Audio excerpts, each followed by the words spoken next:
These are the worst foods for brain inflammation. Hello, I'm Dr. Uma, your mood food expert, and welcome to my channel. I'm a nutritional psychiatrist, and what I do is fuse my knowledge of brain, health, and food to help my patients and students, and now you watching this. I'm also a national and international bestseller. I published 2 books, all related to mood and food.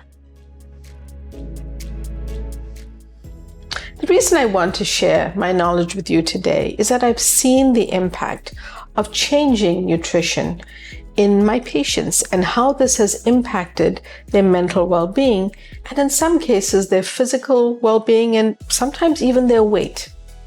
In this channel, expect to learn more about how the food you eat affects your mood. We will also be sharing tips on food recipes and anything related to brain health to help you combat, understand, or at least manage your mood swings, anxiety, lack of focus, brain fog, poor sleep, depression, anxiety, or even ADHD. If you're experiencing any of these, I invite you to this channel, and I hope that with what we share, your everyday will get just a little bit better, and that you'll feel that you get to know the foods to eat and the better decisions to make for a better mood. We are thinking beings, so it's important for us to love and take care of our brain. And the easiest way to love our brain is to eat healthy. In one of my previous videos, I discussed how the 2 brains, the gut-brain connection in our body is connected. The one in your head and the one in your gut. That what you eat affects the health of your brain. But eating healthy has become more difficult. Why? It's because there are tons of available choices, or lack of healthy ones, I should say. There's a ton of distracting social media posts and information. Other media platforms are always telling you about the new superfood, the best diet, how to lose weight. So we grab the easiest, fastest food we can, also known as fast foods, processed foods, ultra-processed foods, all without understanding what we're actually eating. What ingredients are in them, what preservatives, colorants, and dyes, all of these things actually affect our brain. Fast and processed foods have been known to be high in sugar, salt, trans fats, calories, and preservatives, and the gut is trying to digest all of these. Since the gut views these added chemicals or artificial ingredients found in unhealthy foods as infectious, it triggers a mild inflammatory and immune response. When you scrape your knee, what do you notice about that wound on your knee? This is the process of inflammation in action. And this is important because it is helping to heal that cut or that wound.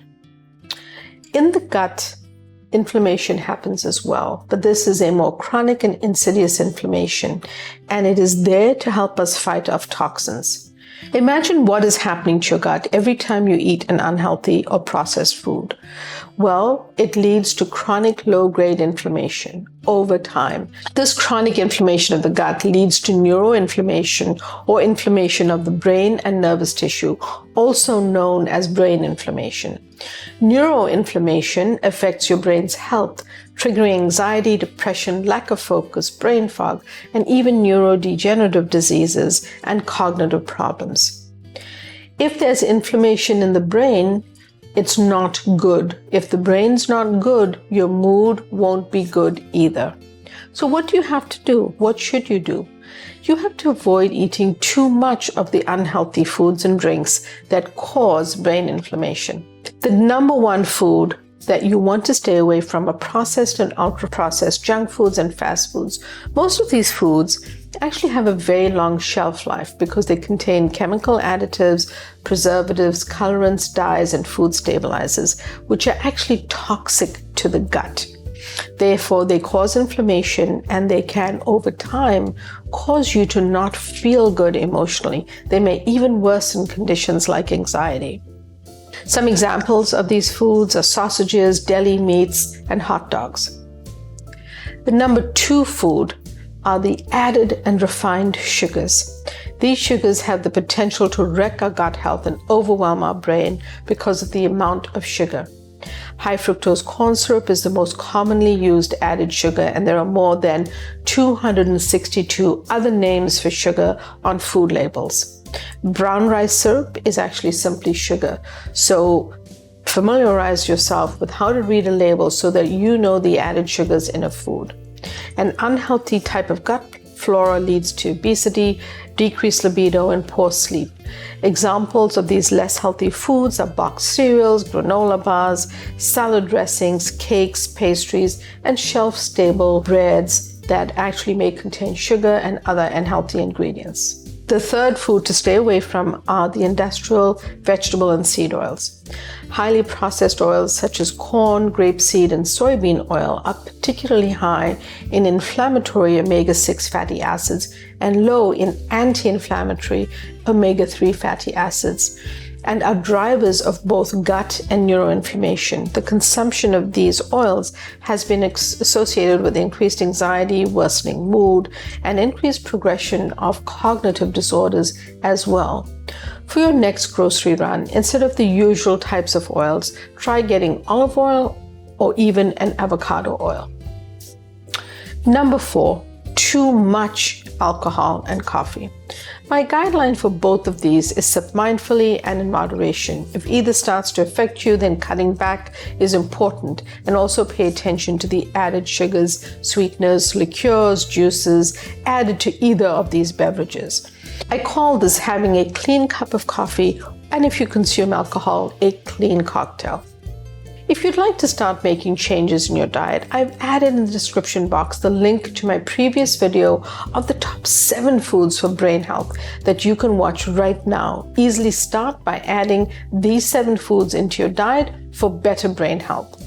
Making changes to your diet is not easy, so take it one step at a time. Observe what you eat often and see whether they belong to these 4 foods that we just talked about. If yes, cut back on your intake, do it slowly, start to replace with a healthier food. Options like almonds or avocados or a fermented food are much better than these foods we talked about today. If the change is too much, then eat in moderation. Do not make these foods your everyday meal. Start eating less of them, then gradually remove them over time from your diet with healthier options. Also, always remember you can add in physical activity, like a consistent short walk, which has been shown to be better for brain health, and exercise uplifts your mood. As your mood food expert, there are several things that I want you to take away from this video. Always remember that what you eat affects your brain. Eating healthy equals a healthy brain. As much as you can, avoid processed foods, ultra-processed foods, refined sugars, industrial vegetable oils, and drinking too much coffee and alcohol. Lastly, there's help for what you're going through, whether that's frequent lack of focus, brain fog, anxiety, or even a low mood. Each week, I publish a newsletter with tips to help you with your brain health. If you'd like to receive those, please feel free to sign up through the link pinned in the comments section. If you'd like to know more about the science of your mood and food, check the link in the description box below. Download my free mini ebook, and don't forget, eat good food for a good mood. See you in the next video.